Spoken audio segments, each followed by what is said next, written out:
Indo British advanced pain clinic నొప్పి మాయం surgery దూరం ఫర్ అపాయింట్మెంట్స్ 9155515563. అందరికీ నమస్కారం. నేను Swaroopa Potlapalli. Welcome to iDream. Icon star Allu Arjun కి గంటల వ్యవధిలోనే బెయిల్ ఇప్పించిన లాయర్ గురించే మనం మాట్లాడుకుంటున్నాం.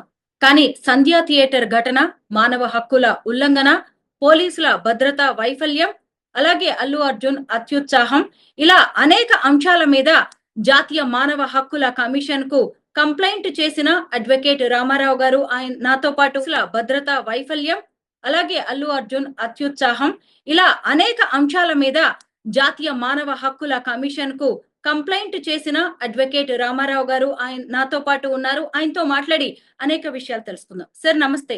నమస్తే. సంధ్యా థియేటర్ ఘటన మీద మీరు జాతీయ మానవ హక్కుల కమిషన్ కు ఎందుకు ఫిర్యాదు చేశారు?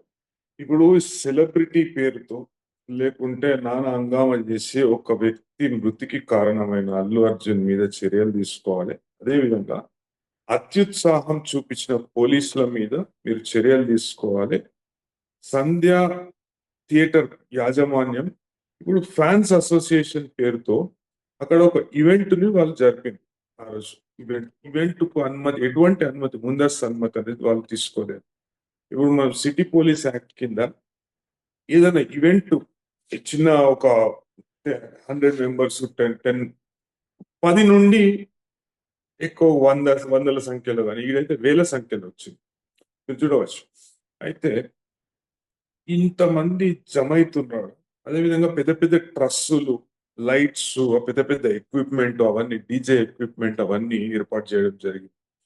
అయితే థియేటర్ లోపల కాదు, థియేటర్ బయట ఏదైతే పార్కింగ్ కొరకు జాగా కేటాయిస్తారో ఆ జాగాలో పెద్దగా మొత్తం ఒక 4-5 ట్రస్సులు, పెద్ద పెద్ద ట్రస్సులు ఏర్పాటు చేసి, అది అల్లు అర్జున్ ఏర్పాటు చేయించిండు లేకుంటే ఫ్యాన్స్ అసోసియేషన్ వాళ్ళు ఏర్పాటు చేసుకున్నారు తెలియదు. కానీ ఫ్యాన్స్ అసోసియేషన్ పేరుతో ఇది ఈవెంట్ అనేది చేస్తున్నాం అనే విషయాన్ని, ఈ విషయం బయటకు వచ్చింది. లేకుంటే మనము ఏమనుకుంటారు, థియేటర్ వాళ్ళు చేస్తారో లేకుంటే వేరే వాళ్ళు చేస్తారో, లేకుంటే ఆ హీరోనే చేపిస్తుండో అనే విషయాన్ని మనం అనుకుంటుంటాం. కాకుంటే ఈడ ఫ్యాన్స్ అసోసియేషన్ పేరుతో ఆ ఈవెంట్ అనేది ఏర్పాటు చేసినాక ఎటువంటి ముందస్తు అనుమతి తీసుకోలేదు. ఫస్ట్ ఫ్లోర్ లో నిలబడి చూడడం జరిగింది. అయితే ఫస్ట్ ఫ్లోర్ లో నిలబడి చూడడం జరిగింది. ఇప్పుడు ఒక హీరో అంటే పబ్లిక్ కి క్రేజ్ ఉంటుంది. ఏం సినిమా అండి, అదే మన పెద్ద కళాఖండమా? దానికి ఎగ్జామ్షన్ ఇచ్చుడు, రాత్రిపూట షో నడిపించుకోమని చెప్పుడు, అదే విధంగా 1000 రూపాయలకు 1200కు 2000కు టికెట్ అమ్ముకోమని చెప్పుడు, అదేమన్నా బార్డర్ లో సర్వీస్ చేస్తుందా లేకపోతే ఏమన్నా దేశ సేవ అంటారా? దాన్ని ఎవరి బెనిఫిట్ కి షో అంటారు? ఇప్పుడు బెనిఫిట్ షో అంటే ఎవరికి? దివ్యాంగుల కొరకు, లేకుంటే సమాజంలో అట్టడుగు వర్గాల వారికి, వాళ్ళకి ఏమైనా వాళ్ళ ఇబ్బందులను దూరం చేద్దామని చెప్పేసి వాళ్ళకి ఏదో కొద్దిగా పైసలు కొద్దిగా జనరేట్ చేద్దాం, కొంచెం ఫండ్స్ జనరేట్ చేసి వాళ్ళకి ఇద్దాం, ఒక గరీబులకు హెల్ప్ చేద్దాం అని చెప్పేసి పెట్టేదాన్ని బెనిఫిట్ షో అంటారు. ఇది ఎవరి బెనిఫిట్ కి చెప్పి పెడుతుండ్రు? వాళ్ళ సొంత బెనిఫిట్. వాళ్ళు పైసలు పెడుతున్నారు, పైసలు సంపాదించుకుంటున్నారు. ఏదో పెద్ద కళాఖండం అన్నట్టు ప్రభుత్వాలు దానికి ప్రత్యేక అనుమతులు, అదే విధంగా కొద్దిగా ఎక్కువ పైసలకు టికెట్లు అమ్ముకుంటూ, ఇది మొత్తం వ్యాపారమే. అయితే ఆ విషయాలన్నీ పక్కకు వెళ్దాం. అవి మనకు అనవసరమైన విషయాలు. కాకుంటే ఇప్పుడు ముందస్తుగా అనుమతి తీసుకుంటారు. దీనిలో ఎవరి పాత్ర ఎంత అనేది నేను చెప్తాను.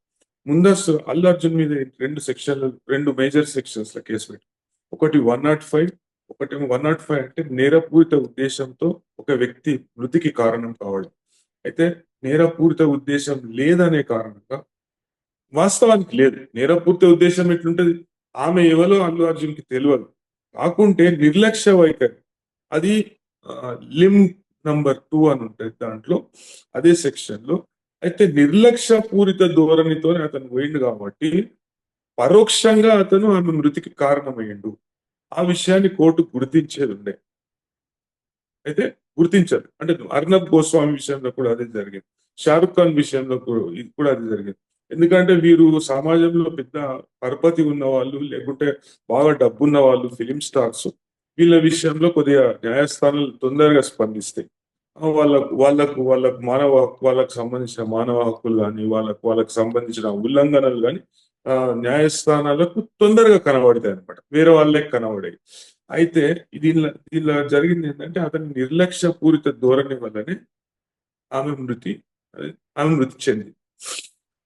మనము ఒక చిన్న ఈవెంట్, మొన్న మీరు ఒక ఫామ్ హౌస్ కేసు అని ఒక నానా హంగామా చేసారు, మొత్తం మీడియాలో మొత్తం అది మీరు చూపెట్టిరో నాకు తెలియదు, కానీ మొత్తం అన్ని ఛానళ్ళల్లో, యూట్యూబ్ ఛానళ్ళల్లో, మెయిన్ స్ట్రీమ్ మీడియాలో కూడా అదే. ఇంతకు మీకు ఆ కేసు తెలుసా? 4 లీటర్ల మద్యం ఎక్కువ ఉన్నదా? దానికి డ్రగ్స్ అని చెప్పి 4 లీటర్ల మద్యం ఎక్కువ ఉన్నది. 6 లీటర్ల కంటే ఎక్కువ మద్యము సేవించడం చేస్తే దానికి ఒక ప్రత్యేకంగా అనుమతి తీసుకోవాలి, ఈవెంట్ పర్మిషన్ అంటే. ఇప్పుడు దానికి ఎంత, ఈవెంట్ పర్మిషన్ కి ఎంత? 18,000 కట్టాలి. అది కట్టలేకపోతే 25,000 30,000 ఫైన్ వేస్తారు. దానికి అంత పెద్ద హంగామా చేసి, ఇప్పుడు ఇన్ని బండ్లల్లో ఆయన వస్తుంటే ముందస్తు అనుమతి తీసుకోవాలి కదా. ఆ ఈవెంట్ అనేది ఆడ చేస్తున్నప్పుడు ఇప్పుడు సిటీ పోలీస్ కమిషనర్ గారు కానీ లేకుంటే పోలీస్ ఉన్నతాధికారులు కానీ ఏం చెప్తారు, మీరు ఏదైనా ఇంట్లో బరాత్ తీస్తే, ఇప్పుడు మీ ఇంట్లో పెళ్లి అయింది అనుకోండి, బరాత్ తీస్తే మనం ఈవెంట్ పర్మిషన్ తీసుకుంటాం కదా. అదే విధంగా ఎక్కువ మంది ఆడ జమ అయితే ఈవెంట్ పర్మిషన్ అనేది తీసుకోవాలి. అయితే లోపల ఒక 3-4 వేల మంది ఉన్నారు, బయట 3-4 వేల మంది ఉన్నారు. దీనిలో ఏం జరిగిందంటే అల్లు అర్జున్ వచ్చినప్పుడు ఆ బెనిఫిట్ షో చూడనీకి వచ్చినప్పుడు నేనేంది ఉత్తగా చూడనీకి వచ్చినా అని అంటున్నాను. సరే, నువ్వు చూడనీకి వచ్చినావో దాన్ని మొత్తం వ్యాపారంలో లెక్కలు, ఎంతగానో ప్రాఫిట్ వస్తుంది, ఎంతగానో ఇది వస్తుంది, అది వస్తుంది అని సంతోషపడి నువ్వు వచ్చినావు, అది దేవునికి ఎరక. కానీ అయితే వాస్తవానికి ఆయన వచ్చినప్పుడు ముందస్తుగా అతను పోలీసుకు చెప్పాలి. ఏదో లా అండ్ ఆర్డర్ ప్రాబ్లం అయ్యే అవకాశం ఉంటుంది, లేకుంటే పోలీస్ వాళ్ళు గుర్తించాలి వ్యవస్థ ఫెయిల్ అయిందా. ఇంటెలిజెన్స్ వ్యవస్థ అనేది ఉంటుంది కదా, ఫలానా అల్లు అర్జున్ ఇంటికాడికి వెళ్ళిండు, ప్రతిపక్ష నాయకులను మీరు మొత్తం హౌస్ అరెస్టులు చేయడానికి ఇంటెలిజెన్స్ వ్యవస్థ ఉంటుంది. అదేవిధంగా ఎక్కడో ఉన్న వ్యక్తి వాళ్ళ ఇంట్లో, ప్రతిపక్షాలకు చెందిన కొంతమంది వాళ్ళ ఇంట్లో వాళ్ళు నిరాహార దీక్ష చేస్తా, నేను నిరసన తెలుపుతా అంటే కూడా హౌస్ అరెస్ట్ చేసే అంతమంది పోలీసులు మీ దగ్గర ఉంటారు. అల్లు అర్జున్ బంజారాహిల్స్ నుండో లేకుంటే వేరే కాడ నుండో వీడికి వస్తుండనే విషయం మీరు గుర్తించలేకపోయినా, గుర్తిస్తే మీరు ఆయనను ఎందుకు ఆపలేదు? తొక్కిసలాట జరుగుతుందని మీకు తెలుసు, ఆడ అంతమంది జమైలు, పోలీస్ స్టేషన్ ఉందండి, పక్కకే ఉంటుంది పోలీస్ స్టేషన్ పక్కకే ఉన్నప్పుడు మీరు నియంత్రించలేకపోయారు. నియంత్రించకపోగా మీరు ఏం చేశారంటే, పోలీసు వాళ్ళు ఏం చేశారంటే లాఠీ చార్జ్ చేశారు. మీరు చూడవచ్చు, అప్పుడు ఆ విజువల్ కనబడుతుంది, ఒక లావుట్ ఆయన మన ఏమంటారు, మన ట్రాఫిక్ కానిస్టేబుల్ లేకుంటే ఎస్ఐలో లాఠీతో ఇష్టం ఉన్నట్టు కొడుతుంది. ఒక దిక్కేలి తొక్కిసలాటకు ముఖ్య కారణం పోలీసు వాళ్ళే. ఎందుకంటే వాళ్ళు దీన్ని ముందస్తుగా గుర్తించి, ఇంకొకటి ఏంటంటే నీకు అనుమతి లేనప్పుడు నువ్వు ఎట్లా చేస్తున్నావు అని ఒక ప్రశ్న అడిగి దాన్ని బంద్ చేపిస్తుంటే, ఇప్పుడు రోడ్ చిన్నోళ్ళు ఏమన్నా కొద్దిగా చిన్న ఇంట్లో చిన్న ఫంక్షన్ అయినా కానీ కొద్దిగా సౌండ్ పక్కకు పెడితే పక్క వాళ్ళు ఫోన్ చేస్తే పోలీసు వాళ్ళు వచ్చి సౌండ్ పెట్టక, లేకుంటే నీ దగ్గర పర్మిషన్ ఉందా, నీ బాక్స్ టైప్ స్పీకర్స్ ఎందుకు యూజ్ చేస్తున్నావు అని చెప్పి. ఇప్పుడు ఒక దిక్కేమో 144 సెక్షన్ విధిస్తున్నాము, ఇది ఇస్తున్నాము, ఏమంటారు, శాంతి భద్రతలను మేము కాపాడుతున్నాం, వేరే వాళ్ళకి ఇబ్బంది కాకుండా చూస్తున్నాము, ఇది చూస్తున్నాం అని అంటాం. మరి ఇదేంది వద్దటి సంది అవుతుంది. అది ఇంత పెద్ద ట్రస్సులు పెట్టిండ్రు, పెద్ద ఏమంటారు, ఇది ఎక్విప్మెంట్ పెట్టిండ్రు, మన సౌండ్ బాక్స్లు పెట్టిండ్రు. అవన్నీ పెట్టినాక కూడా మాకు తెలియదు, మాకు చెప్పలేదు, ముందస్తుగా తెలియదు, ఇది ఏదంటే ఫస్ట్ కొన్ని మీడియా ఛానళ్ళలో చూపెట్టిండ్రు, ఫస్ట్ ఫ్లోర్ నుండి నిలబడి పోలీసు వాళ్ళు తమాషా చూస్తురండి. కొంతమంది పోలీసు ఏమో లాఠీ చార్జ్ చేస్తున్నారు. ఆ పిల్ల పడిపోయినాక పాపం కొంతమంది లేడీ కానిస్టేబుల్ కానీ సిపిఆర్ చేసి పిల్లవాడు పడిపోయినప్పుడు చేసి, అది కరెక్ట్. అయితే దానికంటే ముందు పూర్తి స్థాయిలో ప్రజలను ఎట్లా పడితే అట్లా కొట్టినప్పుడు ఏడిపోతారు. అయితే లోపట్టుకోనికి ఛాన్స్ లేదు. వాస్తవానికి అది 1200, 1300 కెపాసిటీ అంట థియేటర్. అయితే థియేటర్ ఉన్నప్పుడు కెపాసిటీ ఉన్నప్పుడు ఒక 4-5 వేల మంది జమ అయ్యారు. అయితే థియేటర్ లోపట కొన్ని కొన్ని విజువల్స్ వచ్చినాయి, పటాకులు కూడా కాల్చిర్రు. ఇంత ఘోరమైన అగ్ని ప్రమాదం అవుతుండే. అంటే ఈ ఫ్యాన్స్ ఇప్పుడు ఇంకొకటి ఏంటంటే బౌన్సర్స్ పేరుతో ఇప్పుడు వీళ్ళకు బౌన్సర్స్ జర పెంచుకొని వాళ్ళు ఎట్లా పడితే అట్లా, అంటే వాళ్ళని అంతరంగిక భద్రత వాళ్ళను వాళ్ళ మీద పడకుండా, లేకుంటే వాళ్ళని అంటే సెలబ్రిటీస్ కి కొద్దిగా ఫ్యాన్ ఫాలోయింగ్ ఉంటది కాబట్టి వాళ్ళని కొంతమంది టచ్ చేయాలని చూస్తారు, కొంతమంది షేక్ హ్యాండ్ ఇవ్వాలని చూస్తారు, లేకుంటే కొంతమంది హగ్ చేసుకోవాలని చూస్తారు. అట్లా చూస్తారు కాబట్టి వాళ్ళని దగ్గర రాని కూడా కొద్దిగా ఆపనికి బౌన్సర్స్ అనేది పెట్టుకుంటారు. ఈడేంటంటే బౌన్సర్లే మొత్తం కొట్టిరట. అయితే వీళ్ళకు ఇప్పుడు మోహన్ బాబు ఇష్యూలో కూడా మనం చూస్తున్నాం. ఆ ఏంటంటే వీళ్ళు 50 మంది యానిమల్ సినిమాలు ఉంటాయి కదా, దాంట్లో ఈడో 50 మంది బౌన్సర్లను పెట్టుకుంటాడు, వాడో 50 మంది బౌన్సర్లను పెట్టుకొని ఇద్దరు కొట్లాడుకొని అంటే వీళ్ళు కూర్చొని చూస్తారట తమాషా.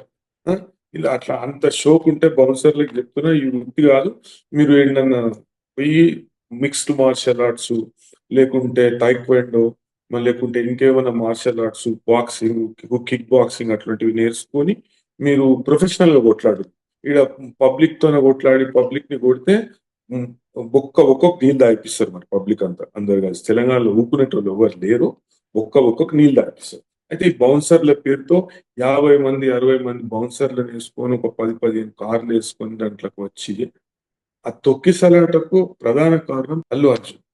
అయితే అంత అయినాక కూడా పోలీస్ వాళ్ళు నియంత్రణ చేయకపోవడం అనేది వాళ్ళ వైఫల్యాన్ని సూచిస్తుంది. ఈ విషయాన్ని నేను జాతీయ మానవ హక్కుల కమిషన్ దృష్టికి తీసుకుపోయాను.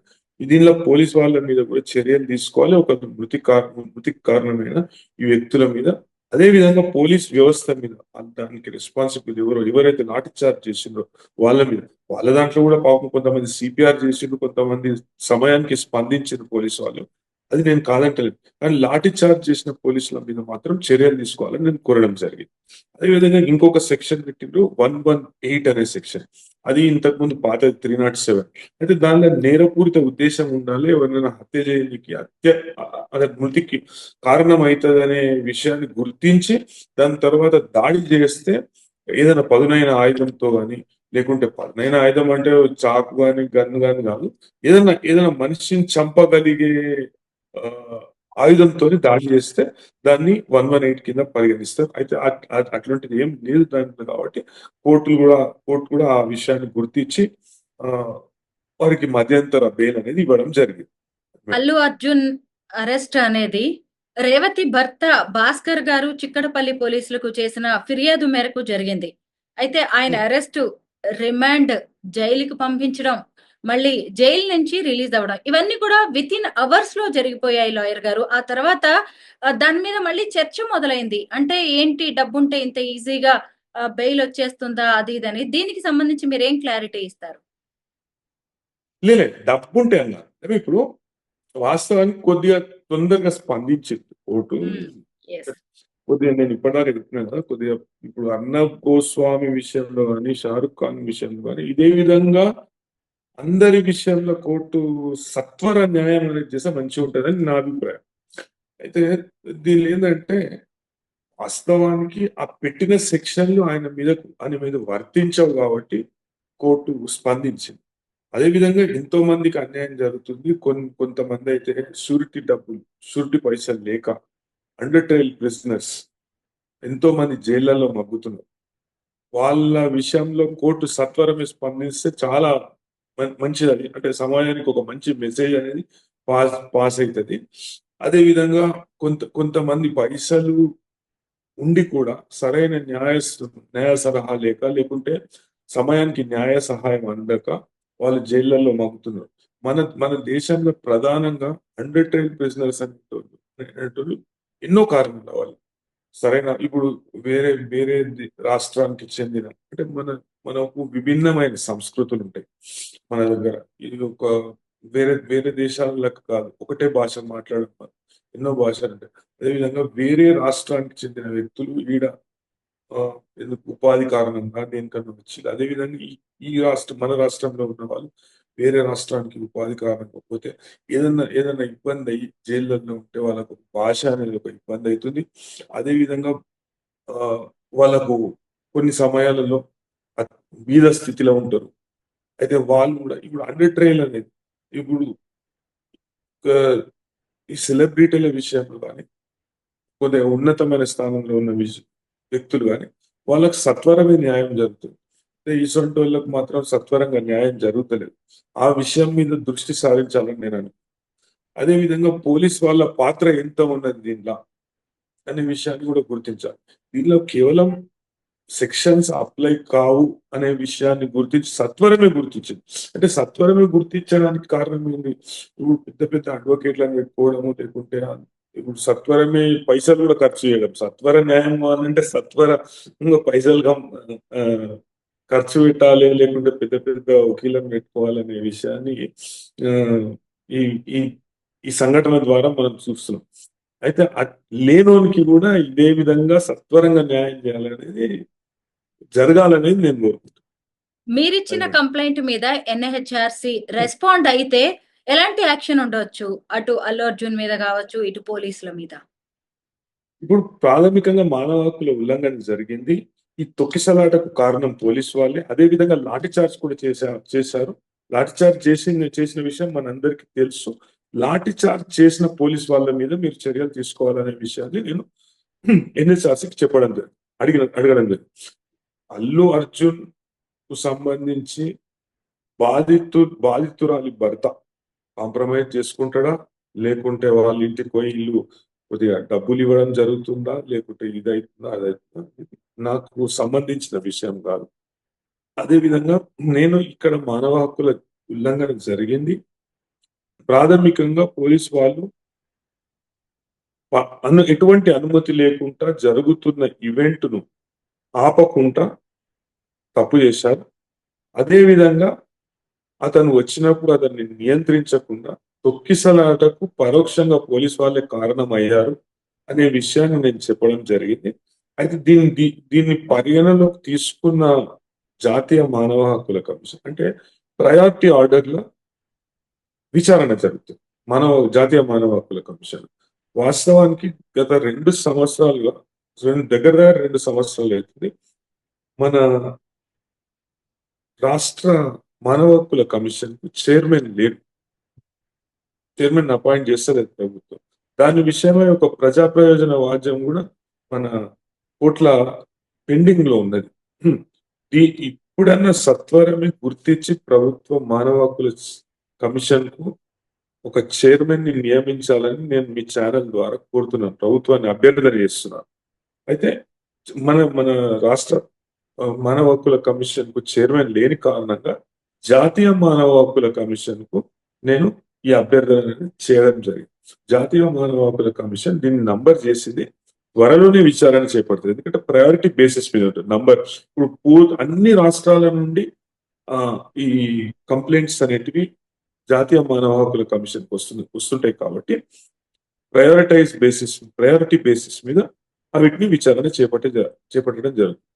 అయితే నా అంచనా ప్రకారం విచారణ చేపట్టినాక ఉన్నతాధికారులకు, లేకుంటే రాష్ట్ర ప్రభుత్వానికి చెందిన పోలీసు ఉన్నతాధికారులకు ఆదేశాలు ఇవ్వడం జరుగుతుంది. ఈ ఘటనకు కారణము పూర్తి బాధ్యులైన పోలీసుల మీద చర్యలు తీసుకోమని, ఒక నిర్ణీత సమయంలో చర్యలు తీసుకోమని ఆదేశాలు ఇవ్వడం జరుగుతుంది నేను అనుకుంటున్నాను. ఇక మీదట ఇలాంటి ఇన్సిడెంట్స్ రిపీట్ కాకుండా అటు ప్రభుత్వం ఇటు పోలీసులు ఎలాంటి చర్యలు చేపడితే మంచిదంటారు? ప్రభుత్వము